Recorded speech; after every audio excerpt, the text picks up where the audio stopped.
morning, I'm Jennifer Martin. I'm the President of the Royal Australasian College of Physicians, and today I'm delighted to be in the Victorian Comprehensive Cancer Centre and I'm talking with Professor Jeff Szer. Good morning, Jeff. Thank you so much for making the time today. My pleasure, Jenny. You're a man of many talents.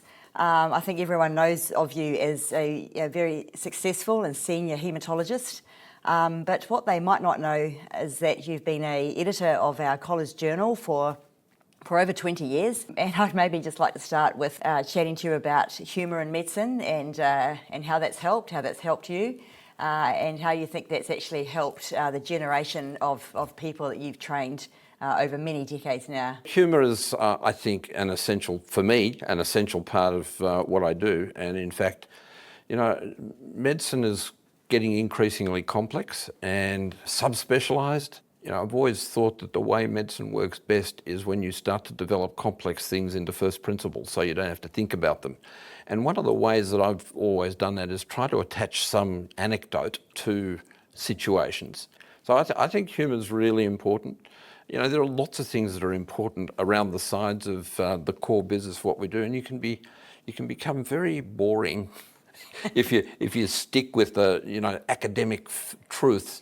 Understanding what happens outside your little niche is really important, and that's been so. As the journal editor, one of the things that has been really exciting for me over the decades has been exposure to areas that I would have become increasingly less exposed to. So looking at areas like, philosophy of medicine and cardiology and nephrology. People often say when you approach them, for example, to review a paper, like, why should I review this? What has the college ever done for me? Why is this useful to me to actually either be a reviewer for the journal or actually to be on the editorial teams? They need to go back to the life of Brian and, what did the Romans ever do for us? And you remember the outcome of that discussion. It was quite a lot. Yeah. And I think the college in its training program has done quite a lot for people if they sat down and had a thought about what they were required to do that they may not have wanted to do otherwise. When I looked at your career bio, it's just incredible. It's not just the fact that oncology has come out of general medicine actually in the 70s, but then all of the work that you've been involved in to develop bone marrow transplants, set up the first units, lead the unit, but you've actually set up all these training programs, which, that's of incredible benefit to many of the current practicing haematologists, but has actually been helpful to the college too. I don't want to take credit for setting up too many training programs. They did happen and they grew organically. Yeah. And I think they grew organically probably out of an unwritten leadership style that I somehow developed. No one ever taught me how to do it. The leadership style has been to encourage smart people around the place to have free rein. And I think that's really important. I think micromanagers get in the way of growth and development. I think a career is much more enjoyable and fulfilling when you see success around you. Your own success actually flows from that. And if you're focused on your own success, I think you might achieve it in a particular way. And there are obviously some really smart people that have done that in ways, but I think that's rare. Yeah. I think in general, you get it from others that you've fostered and allowed to do the things that they see as important. You inherited a fabulous journal, but you've actually taken it on to new heights and really built the depth and breadth of the journal, I think, over the last 20 years.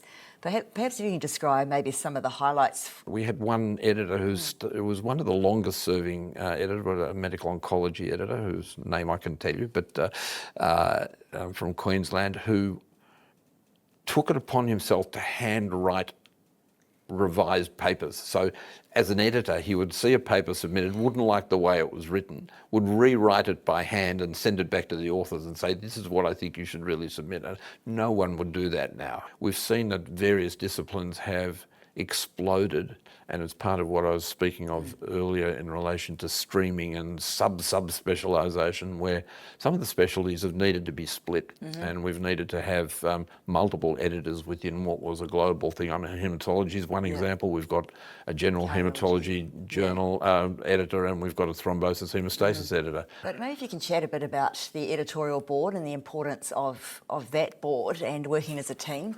We rely on the special societies and chapters to nominate individuals, and it's sometimes been quite difficult.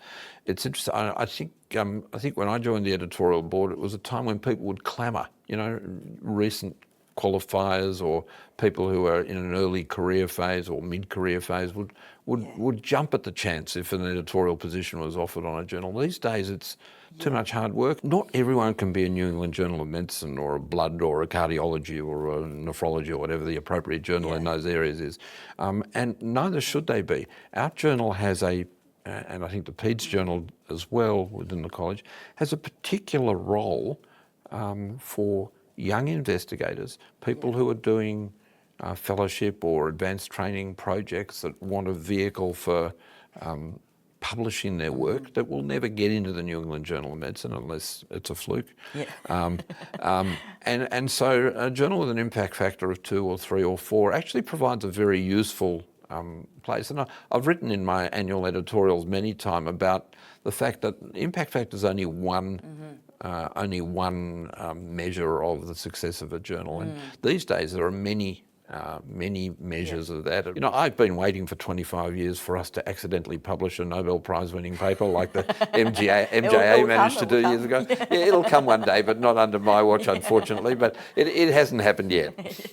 Well, thank you so much for setting the journal up so well and setting it up for future success, because you've got a lot of really good platforms that you've developed and done an incredible job with training the next generation of reviewers and editors. So on behalf of the college and particularly the board, but also the members who just look at your journal and just amazed at what you've achieved over the last 20 years. I just say thank you so much for your contribution. Yeah, it's been lovely talking to you today. Thanks for making the big trip to Melbourne to speak with me, Jenny. It's been my pleasure.